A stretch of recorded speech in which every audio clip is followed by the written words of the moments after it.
Hello everyone, welcome to H Sarathi. मेरा नाम लावण्या है और आज हम कंटिन्यू करने वाले हैं पीवाईक्यू के कॉन्सेप्ट्स की डिस्कशन को। Now why we are discussing PYQs, because repeatedly UPSC has shown that it is very much interested in asking questions from previous year questions itself. For example, I will show you this one.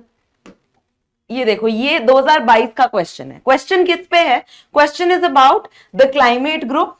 साथ ही साथ में the main thing that is being asked, जो कि previous year question से उठाई गई है, वो है अंडर टू कोएलिशन। नाउ 2020 में एक क्वेश्चन आया था जिसमें under two coalition was one of the options. As you can see, ये 2020 का क्वेश्चन है and it has been asked under two coalition क्या चाइल्ड राइट्स के बारे में? No, it is about the environment. So you could, उस time पे under two coalition नहीं भी पता था, बट अगर आपने एक बेसिक गूगल भी किया होगा अंडर टू कोएलिशन के बारे में, तो you would be able to easily answer this question. ठीक है, तो यहां से लिंकेजेस बनती हैं। क्वेश्चन क्या बोल रहा है? Let's read up the question जल्दी से and we'll discuss the organizations.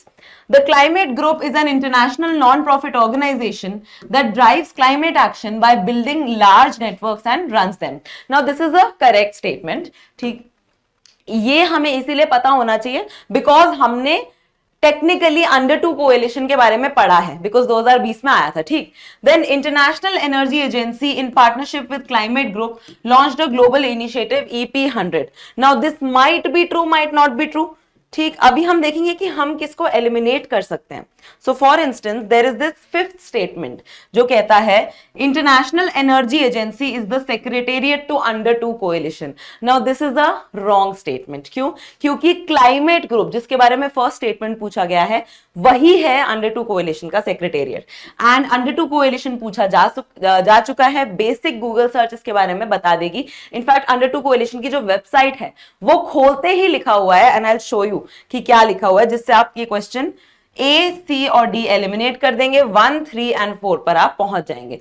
तो बेसिकली कहने का मतलब ये है कि इंटरनेशनल एनर्जी एजेंसी का कहीं पे आज सच रोल नहीं है ये पूरे क्लाइमेट ग्रुप और अंडर टू कोएलिशन में। नाउ फोर्थ स्टेटमेंट भी अगर आप देखोगे ना, it's a very generic statement. Some Indian companies are members of EP100। Yes, some Indian companies might be members and EP100 brings together leading companies committed to driving innovation in energy efficiency, increasing competitiveness while delivering on emission reduction goals. Please expect a question on EP100 in the upcoming prelims as well, this year, next year, जो भी है। अब 2020 में जिस जिस चीज पे question पूछा गया था हम उसको भी डिस्कस करेंगे। क्या क्या पूछा गया था? एल्मा एटा डिक्लेरेशन, हैग कन्वेंशन, तालानोआ डायलॉग और अंडर टू कोएलिशन। ठीक, तो अब हम कॉन्सेप्ट्स को डिस्कस करते हैं। लेट्स सी, जल्दी से डिस्कस करेंगे। दिस इज नॉट समथिंग जिसमें बहुत ज्यादा टाइम हमें स्पेंड करना चाहिए, but then yes, high return मिलते हैं इससे। सो क्लाइमेट ग्रुप क्या है? International non profit, founded in 2003। London, New York, new Delhi, Amsterdam, Beijing, हर जगह इनका ऑफिस है। तो न्यू दिल्ली में भी ऑफिस है। नेटवर्क में इनके 500 मल्टीनेशनल बिजनेसेस हैं इन 175 मार्केट्स, बेसिकली क्लाइमेट को सुधारने के लिए। ये उनके ऑफिशियल वेबसाइट से लिया गया एग्जैक्ट टेक्स्ट है। Under two coalition for which we are the secretariat is made up of over 260 governments globally, representing 1.75 billion people, 50% of global economy. तो ये क्लियर हो गया, अंडर टू कोएलिशन के सेक्रेटेरिएट है क्लाइमेट ग्रुप। ठीक, अब under two coalition देख लेते हैं क्या है। Under two coalition is the largest global network of states, region, provinces, other subnational governments committed to achieving net zero। तो under two का क्या मतलब है? under 2 डिग्री सेल्सियस वाली जो बात है ना, जो पेरिस कॉन्फ्रेंस में ली गया था discussion, by 2050 at the latest we are aiming to become net zero coalition by 2050। तो क्या इंडिया पूरी तरह इसका मेंबर हो सकता है? नहीं, क्योंकि India net zero carbon emissions 2070 तक अचीव करेगा, ये हमने क्लियर कर दिया है। ये बोल रहे हैं स्टेट्स को कि sign the under two coalitions new memorandum of understanding, submit their data to under two ambition tracker. Ambition tracker भी पूछा जा सकता है, क्लाइमेट एक्शन ट्रैकर पूछा गया था। And show their climate leadership. तो ये एनकरेज कर रहे हैं स्टेट्स को कि you should come forward and protect the climate. Now international non profit climate group इसका सेक्रेटेरिएट है, और इंडिया में से Chhattisgarh, Jammu Kashmir, Maharashtra, Telangana, west Bengal are 5 Indian regions that are part of under 2 coalition, यानी पूरा भारत अभी इसका पार्ट नहीं है। And we know the reason, because net zero emission हम 2070 तक अचीव करेंगे, 2050 तक नहीं कर पाएंगे। ठीक, देन अल्मा एटा डिक्लेरेशन जो कि वर्ल्ड हेल्थ ऑर्गेनाइजेशन ने डिक्लेयर किया था, तो यानी कि ये हेल्थ से रिलेटेड होगा। ठीक, ये हेल्थ से रिलेटेड है। 1978 में emerged as a major milestone of the 20th century in the field of public health. It identified primary health care as the key to the attainment of goal of health for all. यानी कि इसको आप mains में भी लिख सकते हैं कि प्राइमरी हेल्थ केयर के ऊपर अल्मा एटा डिक्लेरेशन लिखी गई है, how important it is. It was adopted at international conference on primary health care Almaty, formerly which was called Alma Ata. तो डिक्लेरेशन का नाम हमेशा जगह पे रखा जाता है। Which is a Kazakh Soviet Socialist Republic, present day Kazakhstan, Soviet Union in 1978। ठीक है जी।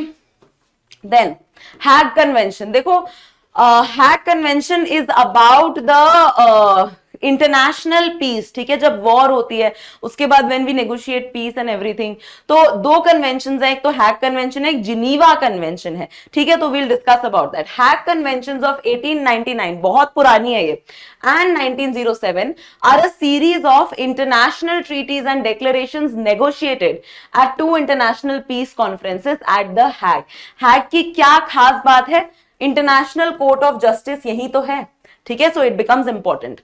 Along with the Geneva Conventions, the Hague Conventions were among the first formal statements of laws of war and war crimes. ठीक है, तो Hague Convention is related to war crimes. Body of secular international law. Third conference was planned for 1914, later rescheduled for 1915, लेकिन World War I हो गया था। तो Hague Convention is before World War I itself, और आपको ये भी chronological order में डालने को कहा जा सकता है। ठीक, लास्ट कर लेते हैं जल्दी से, Talanoa declaration. It is a very unique initiative जो कि लिया गया था UNFCCC के द्वारा, और ये बोला गया था कि सिर्फ गवर्नमेंट्स को ही आपस में बातचीत ना करके जो प्राइवेट सेक्टर होता है, जो टियर 2 डिप्लोमेसी होती है, जिसमें हम सिविल सोसाइटी आपस में पार्टिसिपेट करते हैं, सिविल सोसाइटी को आपस में आके क्लाइमेट चेंज को रोकना चाहिए। ठीक है, so Talanoa is a traditional word used in Fiji. COP 23 में फिजी में रखा गया था।